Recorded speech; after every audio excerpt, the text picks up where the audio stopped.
Je m'appelle Eptissem, j'ai 43 ans, je suis étudiante en 3e année en soins infirmiers à l'IFSI Théodore Simon.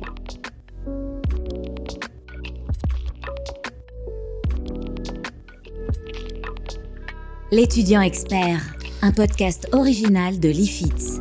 Un podcast par les étudiants infirmiers pour les étudiants infirmiers.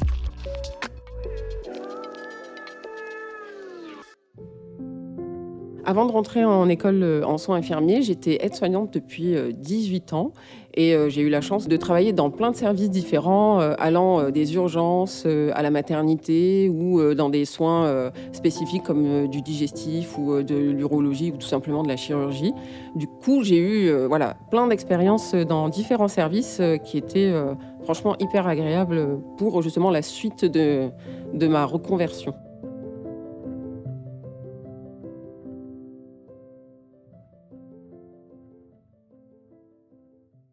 Avant de commencer le premier stage, il y avait notre référente qui nous a dit alors attention, les AS, évitez de dire que vous êtes aide-soignante parce que vous risquez de soit d'être, on va dire, exploité, soit d'être mal vu, soit au contraire, on va bien vous accueillir, etc. Mais allez-y sur des œufs, tranquille, annoncez pas de suite la couleur. Du coup, moi, quand j'ai su que j'allais arriver en stage, etc., j'avais pas forcément peur de tout ce qui était soins techniques, etc., parce que je m'y connaissais, donc ça me faisait pas peur en soi. Ce qui me faisait peur, c'était comment j'allais être accueillie, en fait. Est-ce que ça va être de la bienveillance? Est-ce que ça va être de la jalousie? Est-ce que le fait que je sois aide-soignante, ça peut être mal perçu? Est-ce que ça va être bénéfique, au contraire? Je savais vraiment pas dans quoi je me jetais. Et c'était plus ça, en fait, qui me faisait peur.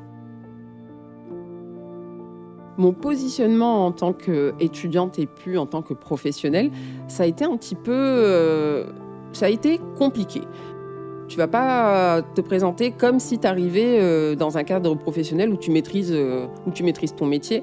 Et donc, faut pas que je sois trop copine, il faut que je pose vraiment les questions correctement, il faut vraiment que j'analyse tout.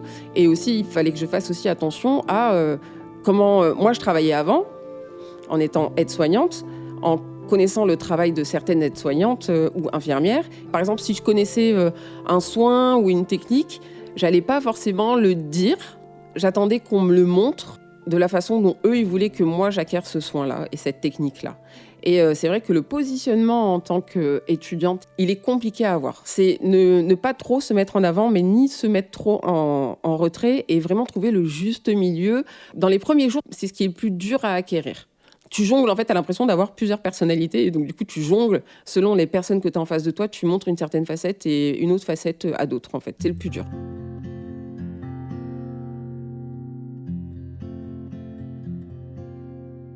Pour mon premier stage, c'est un stage de 5 semaines. Et nous, on a 4 catégories à faire.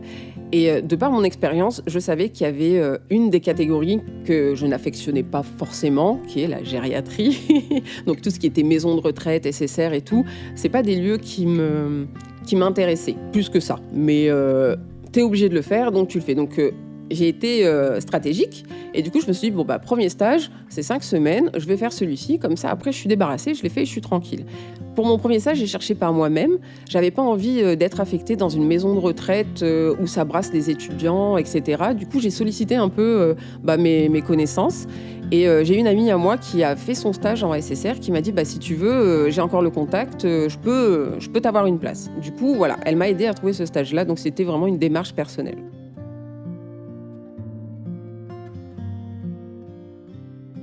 J'avais des appréhensions, même avec l'expérience que j'avais de 18 ans de pratique dans différents milieux, parce que tu te dis, toi tu travailles d'une manière, tu fais des toilettes d'une certaine façon. On est d'accord qu'on ne fait pas toutes les toilettes en technique, on essaye d'être logique, on fait du plus propre au plus sale, tu as des logiques de soins. Mais quand tu arrives en tant que stagiaire, tu sais que tu vas être observé. Moi, je me suis dit, mon Dieu, j'espère qu'ils vont pas me demander une toilette en technique parce que ça fait tellement longtemps que je la pratique pas. Du coup, quand tu fais une toilette, t'as peur de la personne qui va t'observer parce qu'elle va être pointilleuse, elle va avoir dans l'optique de je te forme, donc c'est comme ça que tu dois faire. Et attention, quoi. Après, tout ce qui était connaissance des pathologies ou de certains médicaments, Je vais pas dire que je connaissais tout, c'est pas vrai. J'en connaissais certains, mais c'est pas les mêmes demandes qu'on va solliciter quand tu es en stage infirmière. C'est pas du tout pareil. Et moi, j'avais peur qu'elles aient cet a priori à se dire, bon, attends, elle, ça fait 18 ans qu'elle est aide-soignante, elle doit être calée en ci, en ça, on va la titiller là-dessus. Du coup, voilà, j'avais des appréhensions. À comment je vais être observée, évaluée sur mes compétences. Est-ce qu'on va remettre en question toutes mes techniques ou toutes mes connaissances ou toutes mes compétences. Le premier jour de stage, tu arrives, donc je suis arrivée hyper en avance, c'était du matin, tu sais qu'il y a les transmissions, tu n'as pas trop envie d'arriver comme un cheveu sur la soupe. Et j'ai été bien accueillie par la cadre qui m'a donné mon planning, m'a donné les instructions en me disant, bon voilà, c'est un stage de 5 semaines, mais tu vas faire 3 semaines avec les AS, et après, on verra comment ça se passe et tu passeras avec les infirmières. On est allé dans le service, elle m'a présenté aux aides-soignantes, même pas aux infirmières, elle m'a présenté aux aides-soignantes en disant, voilà, c'est la nouvelle stagiaire, c'est son premier jour, elle est là pour 5 semaines, les 3 premières semaines, elle tourne avec vous. J'ai été accueillie par 2 aides-soignantes. Elles étaient adorables. Vraiment, viens, je vais te présenter le service, je vais te montrer comment ça se passe, etc. Et j'avais toujours cette phrase dans ma tête qui disait « Ne dis pas que t'es AS, ne dis pas que t'es AS, ne dis pas que t'es AS. » Laisse le truc et on va voir comment ça va se passer. Du coup, en fait, on a commencé les toilettes. Et ça n'a pas loupé. Une aide-soignante, elle a des gestes qui ne trompent pas. Et à la fin du soin, on sort de la chambre et t'as une des aides-soignantes qui me regarde et me fait « Toi, t'es une AS, toi ?» Et je l'ai regardée, j'ai souri, j'ai dit « Ah, ça se voit ?» Elle me dit « Ah bah oui, ça se voit. » Donc elle m'a dit « Mais pourquoi tu ne nous l'as pas dit ?» Je dis « Je sais pas, j'appréhendais de vous le dire, etc. » Elle me dit « Mais non, au contraire, c'est cool, on va on va avancer plus vite en fait. » Et la matinée s'était super bien passée. J'avais pas vu encore les infirmières, donc elle m'avait pas présenté aux infirmières. On avait fait nos tours de toilette et l'accueil avec ces 2 aides-soignantes là était super. C'est après que ça se complique. Au début, je suis contente, donc ça se passe super bien. On finit les toilettes et en fait, le service est divisé en 2 ailes. Donc moi, j'étais du côté où les 2 aides-soignantes qui m'encadraient, ça se passait super bien. Et donc, on se rejoint au poste de soins et on rencontre les 2 autres aides-soignantes de l'autre aile. Et du coup, on me présente en me disant, tiens, voilà, c'est Ebtissem, c'est la stagiaire en première année, en soins infirmiers. Donc, elle va tourner avec nous pendant 3 semaines. Les 2 autres aides-soignantes, elles m'ont regardée et c'était rigolo parce que je sentais le regard de, ah ouais, une petite stagiaire, tiens, ça va être sympa. Donc, on attend et je pense que les 2 autres aides-soignantes leur ont dit, c'est une ancienne AS.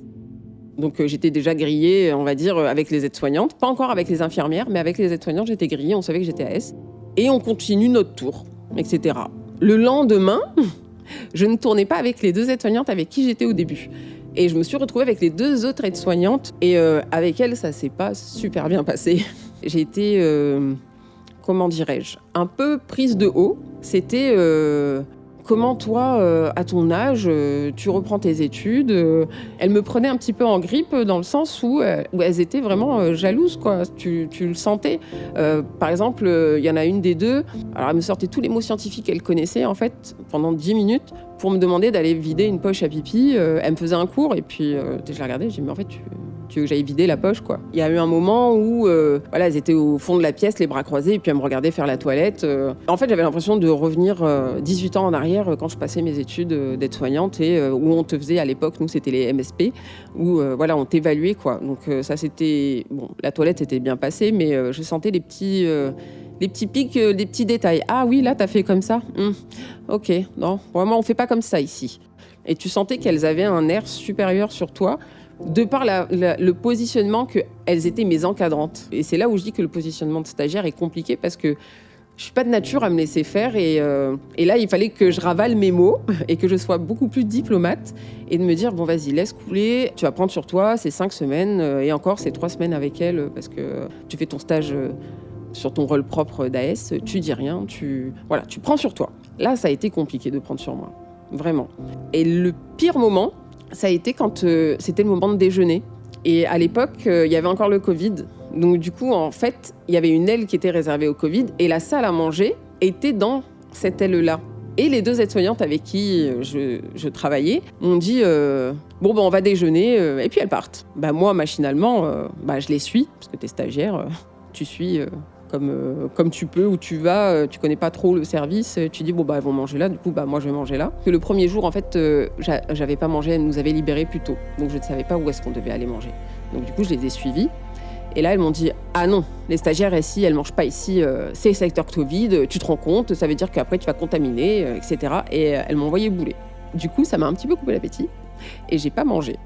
Et je me rappelle, je suis rentrée chez moi, j'étais comme une gamine, à pleurer de nerfs en fait. Et à partir de là, je me suis dit « Oula, le stage, ça va être compliqué si je dois tourner avec ces deux-là. » Et c'était rigolo parce que moi, j'ai un certain âge et j'étais plus âgée qu'elles. Et j'avais beaucoup plus d'expérience qu'elle, en fait. Et c'était dur. C'était dur de se prendre ça dans la tête. Donc, de là, je me suis dit, waouh, ça va être compliqué, 5 semaines, ça va être long, très long. Donc, cette personne qui, a priori, vous manque de respect, ne comprend pas votre projet de devenir infirmière alors que vous étiez aide-soignant, parce que c'est ça le problème, c'est qu'il n'y a pas de compréhension du projet. Donc, et c'est la problématique que tous les aides-soignants qui deviennent infirmiers rencontrent. Et d'ailleurs, c'était votre problématique. Qu'est-ce que je fais ? Est-ce que je le dis ? Parce que j'ai tellement vu des règlements de compte alors qu'on ne se connaît pas. Quelque part, tu sors de notre corporation et tu penses que devenir infirmière... c'est ça comme une trahison. Je pense. Voilà, il y a de quelque chose de cet ordre-là. Soit notre supérieur. Voilà. Donc, voilà. Sauf que, à cacher les choses, on est mal, on est déstabilisé. Donc, on dit les choses et on les assume. Le 3e jour, j'y retourne et je me dis, bon, allez, la veille, j'étais vraiment pas bien. J'ai ruminé en me disant, oh là là, mais je pense que la prochaine fois qu'elles me disent un truc, je vais leur rentrer dedans. Mais je te dis, bon, non, il faut pas, il va falloir que je prenne sur moi. Donc, je faisais en sorte de tout faire parfaitement pour qu'elles aient rien à me dire, en fait. Et arrive une autre stagiaire que je ne connaissais pas, d'une autre école. Je lui demande, je dis, bon, tiens, t'es de quelle école, t'es en quelle année ? Et c'était une jeune demoiselle de 17 ans. Et nous, on était en 7 heures. Et elle était en 12 heures. Et je la regarde, je dis, mais pourquoi toi, t'es en 12 heures et moi, je suis en 7 heures ? Et elle me dit, écoute, ça s'est mal passé avec l'infirmière. Elle m'a fait pleurer. Ça plantait un petit peu le décor. Du coup, j'ai été obligée de changer de roulement pour pas être avec elle. Je dis, d'accord, donc ça commence bien. J'ai déjà les AS qui me font un petit peu la misère. Si en plus, après, je tourne avec l'infirmière et qu'elle a déjà fait pleurer une étudiante, mon Dieu, dans quoi je me lance ? Et c'est vrai que tous les jours, quand je rentrais chez moi, je disais à mon mari, non, mais je vais pas pouvoir tenir, en fait, 5 semaines, c'est pas possible. À un moment donné, je vais exploser. Et tous les jours, je revenais en mode, vas-y, tu serres les dents, ça va bien se passer, tu y vas, et puis tu fais ton taf, tu fais ce que tu as à faire, et go, quoi. Au 3e jour, je me suis rendu compte en fait qu'elles allaient peut-être comme ça, donc prends sur toi et puis bon, autant que faire se peut, fais que ça se passe relativement bien et voilà, serre les dents. Et après, ce qui était un peu plus réconfortant entre guillemets, c'est que j'étais pas tout le temps avec elles. Donc j'avais des moments de répit, puis des jours où elles étaient en congé, je leur basculais sur l'autre équipe. Donc j'avais un petit peu de répit. Donc ça s'est relativement bien passé. C'est 2 semaines, parce que j'ai pas fait 3 semaines, parce que la cadre a estimé que c'est bon, au bout de 18 ans d'aide-soignante, je suis pas obligée de faire 3 semaines comme c'est protocolé pour les étudiants, que au bout de 2 semaines, je pouvais basculer avec les infirmières. Et là, c'est le drame, parce que je me présente du coup à l'infirmière qui devait me prendre en charge, qui m'avait vue en tant qu'étudiante avec les AS, qui ne m'avait pas forcément parlé ou essayé de savoir qui j'étais.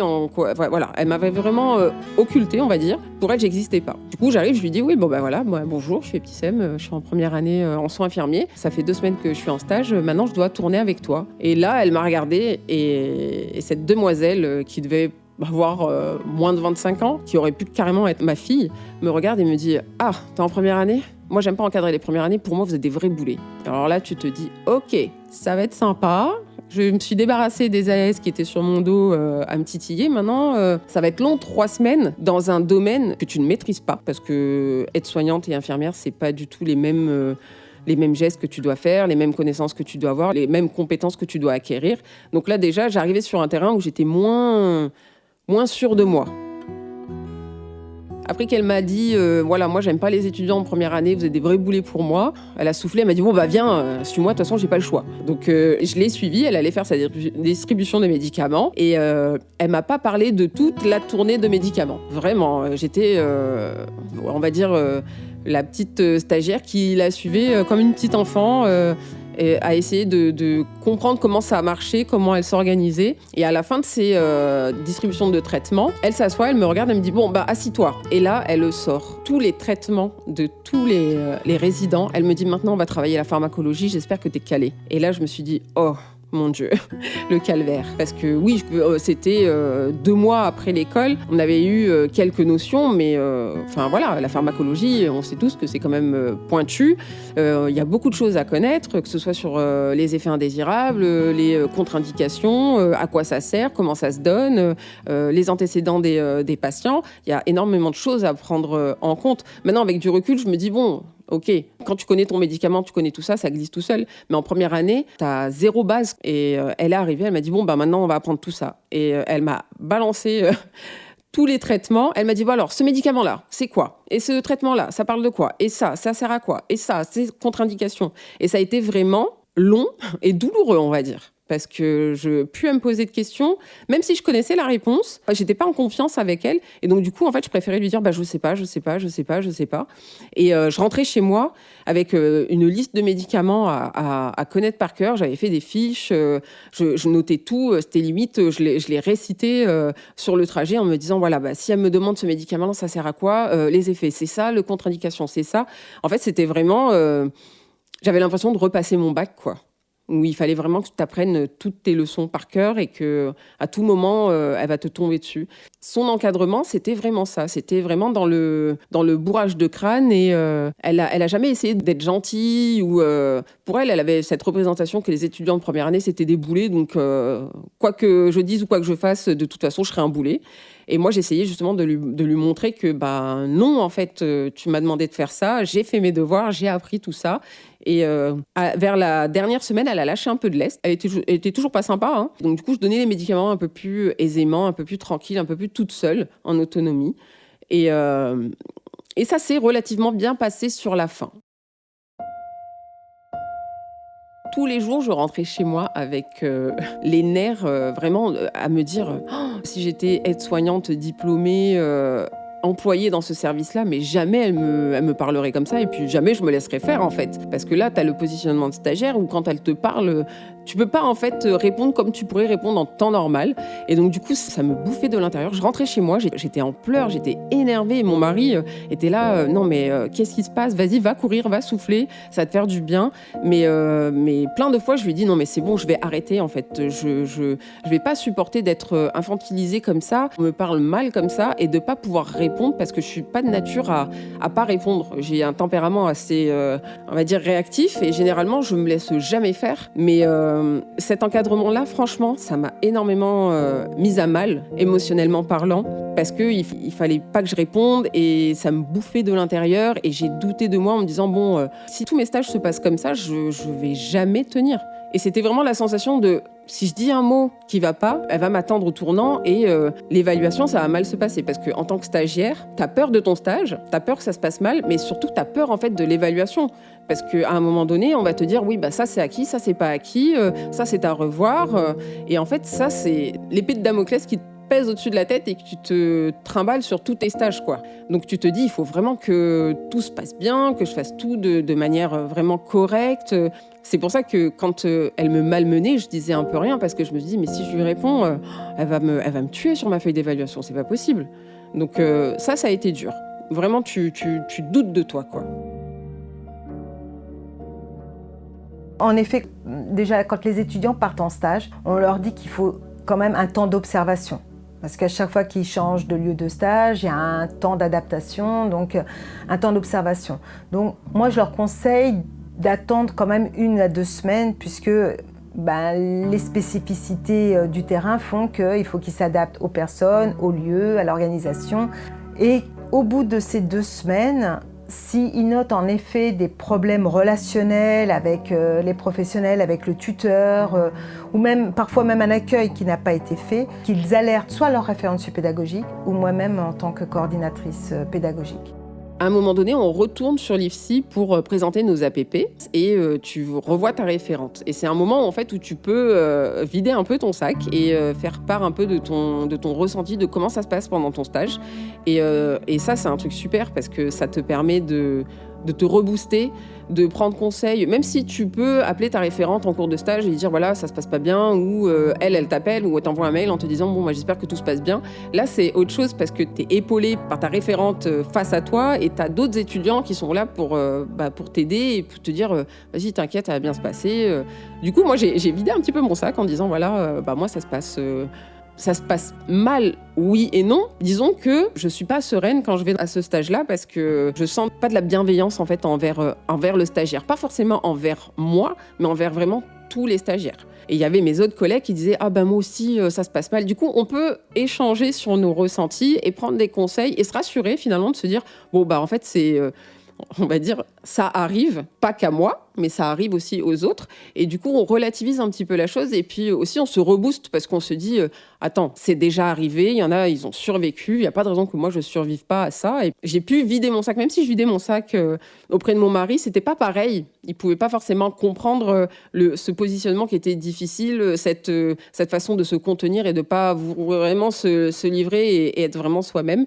Et là, le fait de revenir à l'école et d'en discuter avec mes camarades ou ma formatrice, franchement, c'est hyper bénéfique. Ça te rebooste et ça te permet vraiment de repartir sur de bonnes bases et de se dire, bon, allez, on serre les dents, il ne reste pas beaucoup, on y va, on avance. Et puis, je sais que s'il y a un souci, il y a du monde derrière moi qui va pouvoir m'aider et me permettre d'avancer, en fait. Donc en effet, quand un stage se passe pas bien, l'étudiant pendant son stage est amené à revenir à l'école pour des séances d'APP, pour des séances de formation gestes et soins d'urgence, pour également des partiels en TP, en travaux pratiques. Et les étudiants, alors c'est vrai que c'est plus propice au moment des analyses de pratique, les APP, puisque en début de séance, chaque référent de suivi pédagogique, parce que ça se fait en groupe de référents de suivi pédagogique justement pour qu'il y ait un climat de confiance qui s'installe au cours des 3 ans. C'est toujours le même groupe d'étudiants aussi, puisque le groupe est scindé en 2. Donc comme ça, ils ont confiance aussi entre eux. Et c'est vrai que c'est un moment où l'étudiant va se livrer. Il y a un moment de prise de parole où on demande comment le stage se passe. Et c'est là où on apprend qu'effectivement, il y a des situations difficiles, soit qui sont liées à l'étudiant lui-même avec ce qu'il est et lui avec ses valeurs, et qui le heurtent, ou voilà, l'encadrement qui ne se passe pas bien, des aides-soignantes qui sont en formation professionnelle et pour qui on les laisse dans leur rôle encore, dans leur fonction d'aide-soignante et qui ont l'impression de ne pas avancer dans l'acquisition de leurs compétences puisqu'on ne leur laisse pas faire des soins relevant du rôle de l'infirmière. Et donc c'est un moment justement où on peut échanger et on les invite à rencontrer leur tuteur de stage, voire le maître de stage pour essayer de désamorcer la situation. Vous êtes entre adultes, donc ne vous repositionnez. Alors bien sûr vous êtes étudiant, mais vous êtes une étudiante adulte face à quelqu'un qui est adulte qui doit être professionnel. Donc on se dit les choses. Et ce que vous ressentez, vous lui dites. Vous n'allez pas sur du jugement vis-à-vis d'elle, mais juste voilà, quand tu t'exprimes à moi, comme ça, je ressens ça. Et on ne peut pas revenir là-dessus sur votre ressenti. Et parfois, ça fait bouger les choses.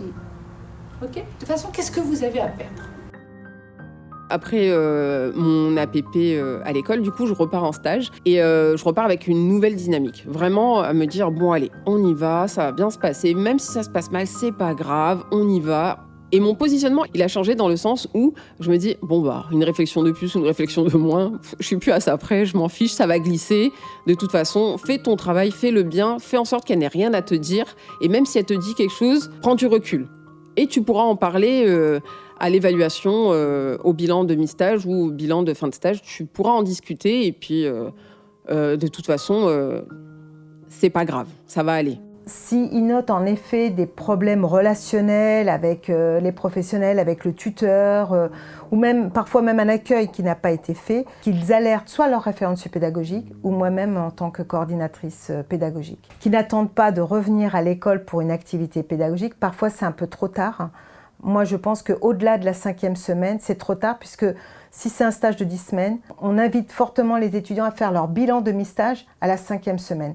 Donc si le bilan de stage ne s'est pas bien passé pour de multiples raisons, c'est le moment de réajuster. Mais si c'est pour un problème relationnel ou un problème de manque de confiance et de soins qui ne sont pas, pour lesquels ils ne sont pas encadrés, il faut nous alerter. Il y a parfois des étudiants aussi qui sont seuls et qui font des soins seuls sans être encadrés. Et on a des étudiants qui nous alertent pour nous dire « Oula, est-ce que j'ai le droit de faire ce soin ? Je suis toute seule, j'ai jamais vu, j'ai jamais fait en doublon. » Et en effet, ils ont bien conscience qu'ils se mettent aussi en danger, ils mettent en danger le patient.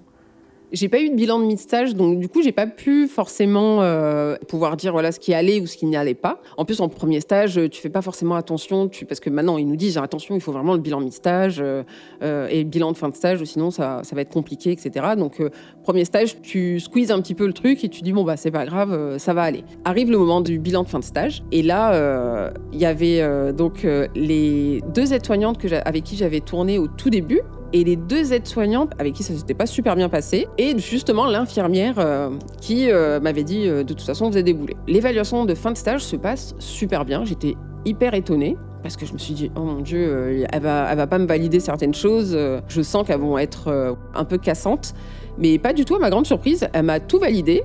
Et elle m'a regardée, elle m'a dit, bah finalement, pour une première année, t'es pas tant un boulet que ça. Hein. Et puis, en fait, là, j'ai relâché la pression. Je me suis dit, de toute façon, ma feuille, elle a rempli, je m'en fiche, je vais lui dire ce que je pense réellement. Et là, je lui ai dit, bah, c'est peut-être mes 18 années d'aide-soignante, en fait, qui m'ont servi pour prendre du recul et pour travailler justement efficacement. Et là, elle me regarde, elle me fait, mais pourquoi tu me l'as pas dit ? Je dis, bah en fait, tu m'as pas demandé. Tu t'es pas intéressée à moi et je trouve ça super dommage parce que moi j'ai un certain âge, j'arrive à prendre du recul sur certaines choses. Je viens avec un projet, voilà, j'ai 40 ans, c'est un investissement familial, financier. J'ai pas le temps en fait de m'arrêter à des chicaneries, on va dire. Et je trouve ça dommage en fait que tu aies réagi comme ça parce que finalement moi ça n'a pas eu forcément un impact négatif parce que ça m'a permis justement de rebondir et de me dire que j'étais capable de contrer ce genre de choses. Donc voilà, j'ai trouvé ça super dommage ta façon d'encadrer les étudiants parce qu'on n'est pas tous déboulés, on a tous une expérience de vie, une expérience professionnelle. Peut-être qu'une petite de 18 ans, elle a une expérience de vie ou pas d'expérience du tout.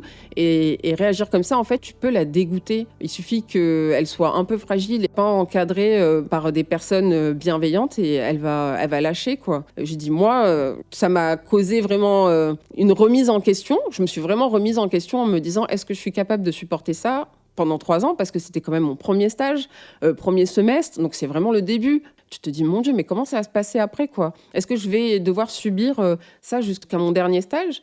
Est-ce que je vais avoir les épaules pour supporter ça ? Mais quelque part, je me dis que j'ai vraiment pu me remettre en question et rebondir là-dessus et pas me laisser décourager parce qu'on a la chance d'être très, très bien entourés. Les formateurs sont vraiment là pour nous aider et ils sont vraiment à l'écoute, que ce soit sur un premier stage ou un dernier stage, ils sont là. Et puis, ils nous connaissent, ils sont dans la bienveillance et ils nous aident vraiment. Donc, du coup, moi, ce stage-là, c'est vrai que au début, ça s'était pas super bien passé, mais au final, j'ai beaucoup appris.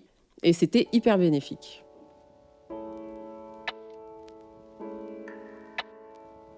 Le fait que l'infirmière m'ait poussée à faire des recherches sur les thérapeutiques, sur certaines pathologies, ça a été bénéfique parce que finalement, j'ai pu les réinvestir en fait après en cours.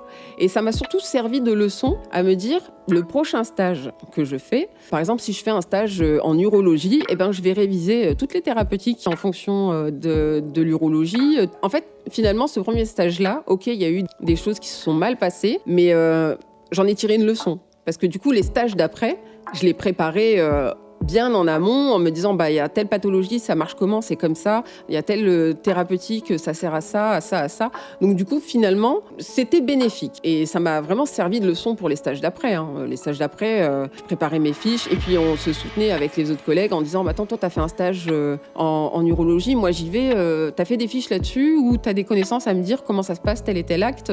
Et j'ai préparé mes stages.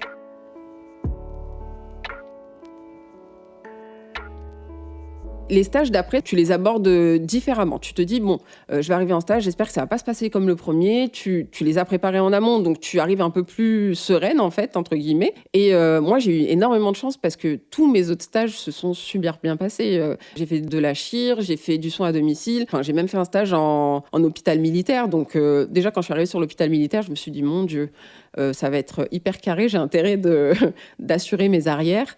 Et franchement, tous mes stages d'après se sont super bien passés. J'ai eu beaucoup de chance. Donc, c'est pas forcément le premier stage qui se passe mal et tous les autres se passent mal aussi. Ou tu peux avoir un premier stage qui se passe super bien et ton deuxième qui se passe mal. Les stages se suivent mais ne se ressemblent pas. Il faut réussir à rebondir et à en tirer justement des leçons. Après, tu peux pas contrôler l'humain. Tu peux rencontrer des personnes, des soignants avec qui ça va pas passer. Mais il faut réussir à se dire, vas-y, je serre les dents, c'est pas grave. Et surtout, faut pas hésiter en fait à en parler, tout simplement. Sur les stages d'après, je disais pas forcément que j'étais encore aide-soignante. Mais voilà, après, je savais avec qui je pouvais le dire et avec qui je pouvais pas le dire. Parce qu'il y avait certaines personnes, je sentais qu'elles étaient bienveillantes, donc je lui disais, voilà, moi c'est une reconversion, donc voilà, je suis une ancienne AS, et elles le prenaient relativement bien, et elles étaient bienveillantes. Et il y avait certaines personnes à qui je le disais pas, parce que je préfère qu'ils me voient en étudiante de première année, deuxième stage, ou deuxième année, troisième stage, qu'en tant qu'AS, parce que des fois ça peut être, ça peut susciter de la jalousie, ou de l'envie, ou des trucs comme ça. Donc du coup, je m'amusais pas à le dire forcément. Même si ça se voit, je le crie pas sur tous les toits que je suis une ancienne AS.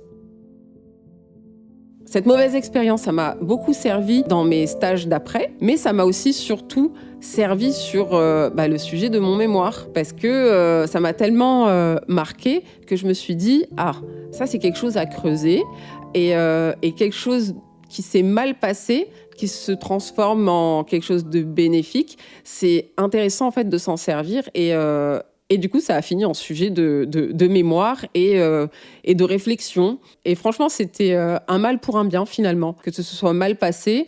J'ai pu en tirer bénéfice et ça m'a servi du coup pour mes stages après, mais du coup un vrai bon sujet de mémoire.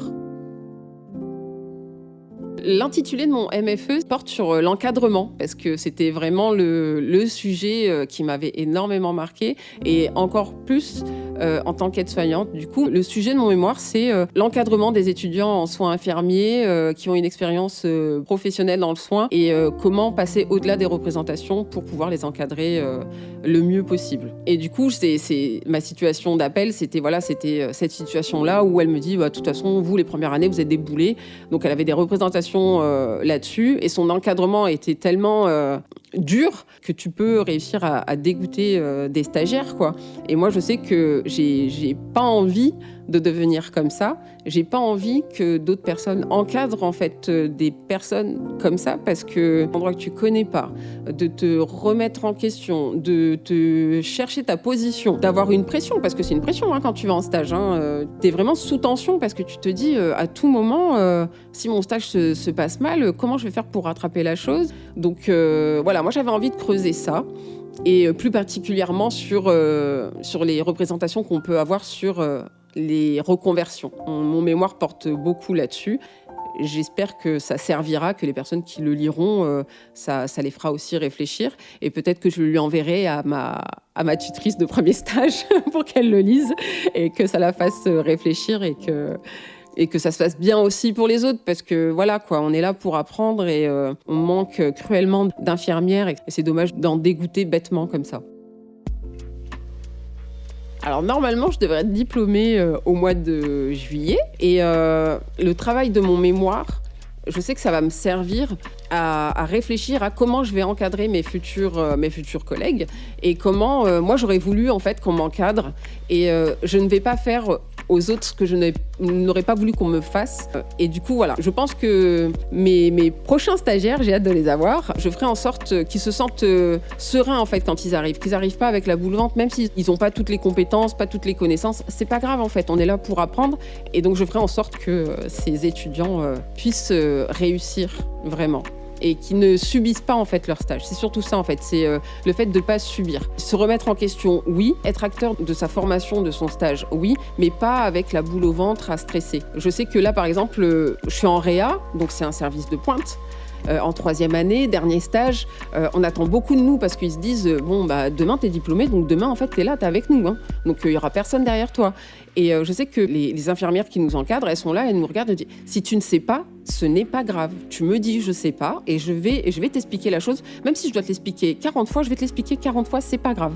Mais je préfère que tu me dises je sais pas. Et c'est ça en fait que moi j'ai envie en fait de retransposer sur mes futures pratiques, d'être dans la bienveillance et de dire voilà, si tu sais pas, c'est pas grave, je vais t'apprendre, on va avancer. Et pas faire pleurer les petits stagiaires.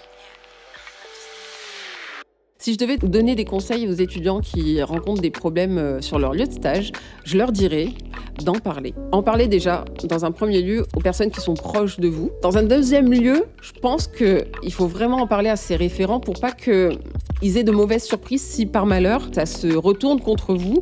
Au moins, vous avez fait la démarche d'aller les voir et de leur dire voilà, dans mon stage, ça se passe pas super bien avec telle et telle personne. C'est toujours bien quand c'est quelqu'un d'autre de l'école en fait qui intervient. Si vous ne vous sentez pas en fait d'intervenir de manière diplomate, parce que ça va toujours se retourner contre vous. Donc il vaut mieux que ce soit une personne extérieure qui intervienne et qui apaise les choses. Mais dans tous les cas, il faut en parler, il ne faut pas le garder pour soi. Il faut réussir vraiment à en parler et il faut vraiment se trouver un exutoire, que ce soit le sport, le shopping ou autre. Bon, le sport, ça coûte moins cher que le shopping. Mais moi, je faisais beaucoup de sport pour me relâcher la pression que j'avais subie sur les stages ou sur les partiels.